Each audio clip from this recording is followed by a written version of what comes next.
Hello mga kaakibat, it's February 12 and it's my day off, half my day off dito sa Davao City. And okay, and ngayon di pa ako nakapag-lunch. It's now I guess 3:30 PM now. And ngayon gusto ko sanang mag-vlog ngayon, and this is our chance for us to make a video vlog. Kasi gusto ko sanang puntahan yung isang kainan. Grabe, yun, kung saan ba yun. So nagsiserve sila ng ng sisig, ganun. So magsisig mukbang tayo ngayon. So hanapin lang natin, okay? A few moments later.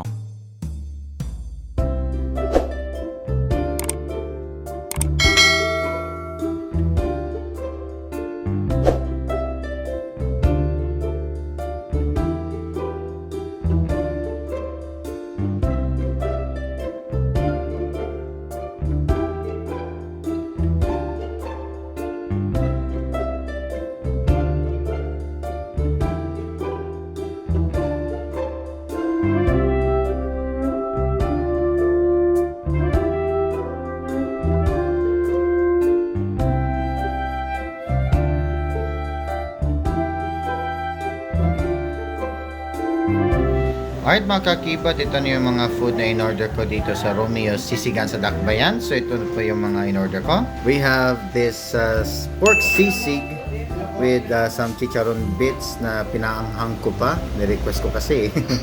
It looks so delicious. At ito namang isa is yung seafood sisig. It's the first time ever na yung matry natin dito on our Robert Peter channel. So ayun mga kaakibat, let's dig in. Alright mga kaakibat, we are here at Romeo's Sisigan sa Dakbayan dito sa Obrero, Davao City. And finally we have this beautiful looking sisig right over here. Dalawang in-order ko. Ito yung pork sisig at ito yung seafood sisig nila. So tara, let's dig in.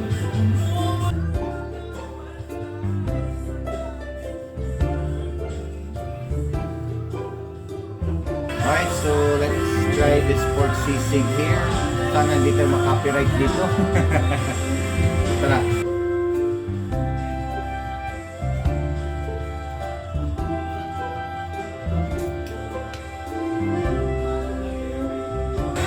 Ito po, para po sa inyo mga kaakibat, okay?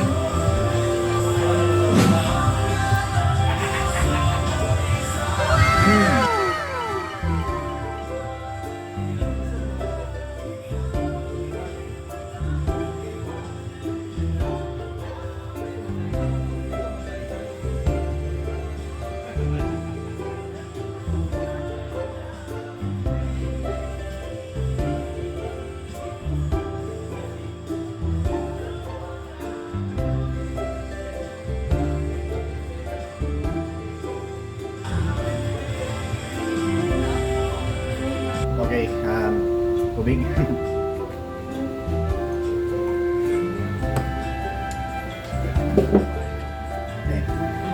Let's finish this pork sisig first, okay? Saka i-try natin itong seafood sisig later, okay? Alright.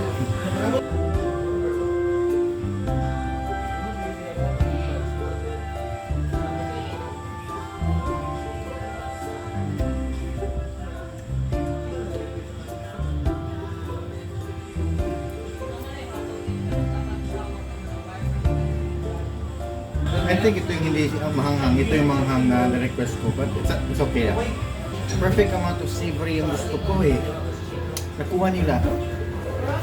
Then yung crispiness na nakuha nila sa chicharon, that's really good. I love it.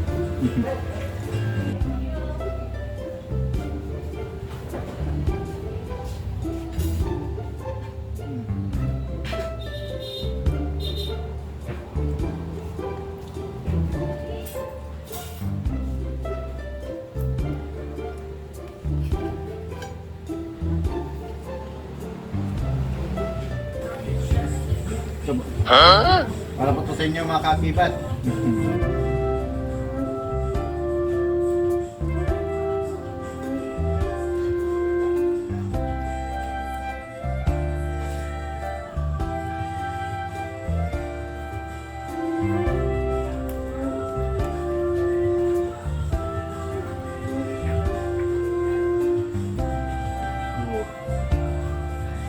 It's amazing.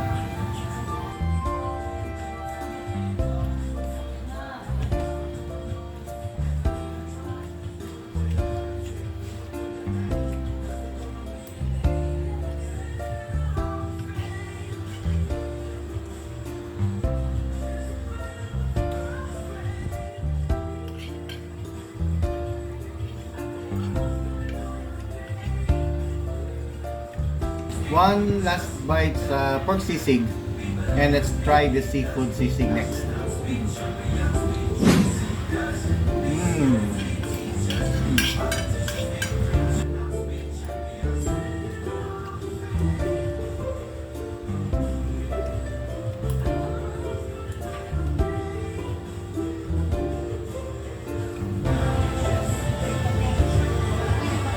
We're done in this pork sisig. Ngayon naman, ito naman yung seafood sisig nila. It's first ever here in our vlog. So tara, let's dig in.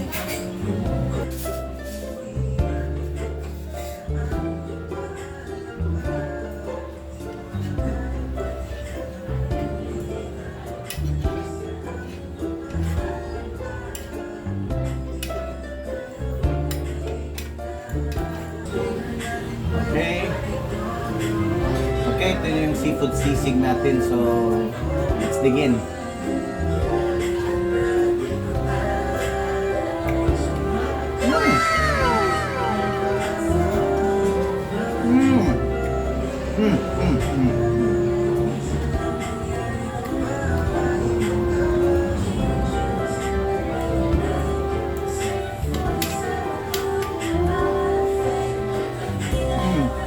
Isa pa. Kapag seafoods kasi, it's pure seafoods. Pero wala namang atang pork dito eh. So naka-pork naman tayo. Ito seafood. So yung sweetness na laing. I love it.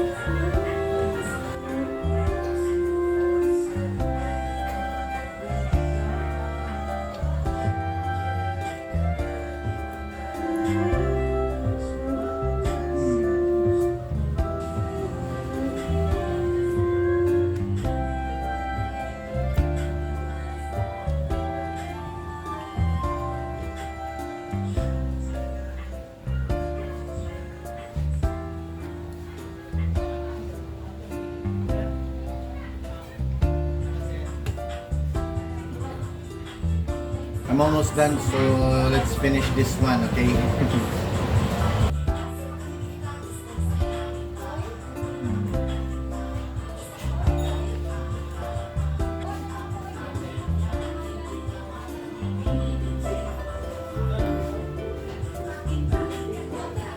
Correction ng pork. Walang pork ang seafood sisig. Sorry po. Tuna po. Tuna yung meat nila. The shrimp, konting squid at po dito, ewan ko lang, but it's really seafood, walang pork, okay? Itong pork, okay pa to. Itong seafood na inanghangan ko, perfect pala. I wonder, bakit itong seafood sa sisig, di ba? Fish or other seafoods, regardless masarap. Kung gusto niyo pumunta dito sa Romeo Sisigan sa Dakbayan, malapit lang to sa G-Mall, 2 kanto lang ata. O, nag-ikot talaga ako kahit saan dito sa Obrero Street kung saan matatagpuan tong Romeo Sisig. At dito pala yun. Masyadong kung sa Bisaya pa, pasulod pa eh. So kayo. I never regret this. Try their sisig, it's really good. Really amazing.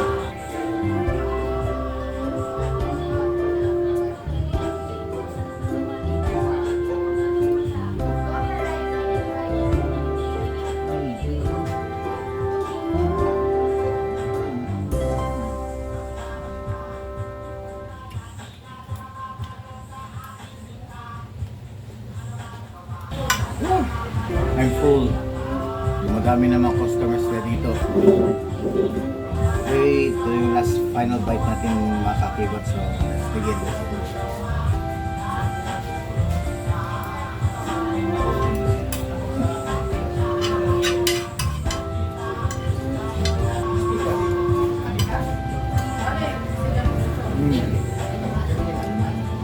We're done.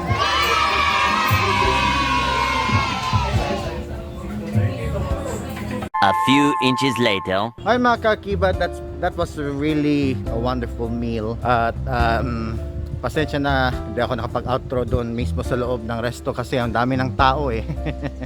Grabe, ang sarap yung pork sisig nila. Then yung seafood sisig nila, it's really amazing. I love it. And again, another 100 over 10 stars para sa Romeo Sisigan sa Dakbayan. Yay! And nandito lang yan eh, dito yung street nila eh. Ito yung way para makapunta ka sa sa Sisigan. Papunta na nga ako ng Gmall ulit kasi kukunin ko yung mga groceries ko. So straight lang mula sa tricycle hanggang sa Anto doon. Dito pala matatagpuan yun. At least within the area of Obrero, then malapit lang din sa Gmall. Although malayo, pero malapit din. Yun.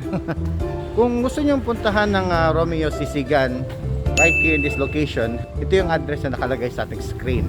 Okay? And ito yung kanila Facebook page. All you need to do is to like and follow, right? And don't forget to like, comment, and subscribe sa aking Robert Peter channel para updated kayo sa ating mga happenings sa aking channel, right? Okay, lakad na tayo. Papuntang Gmall, malapit na tayo. Alright mga kaakibat, see you again next time in my next video. Have a nice day. Bye.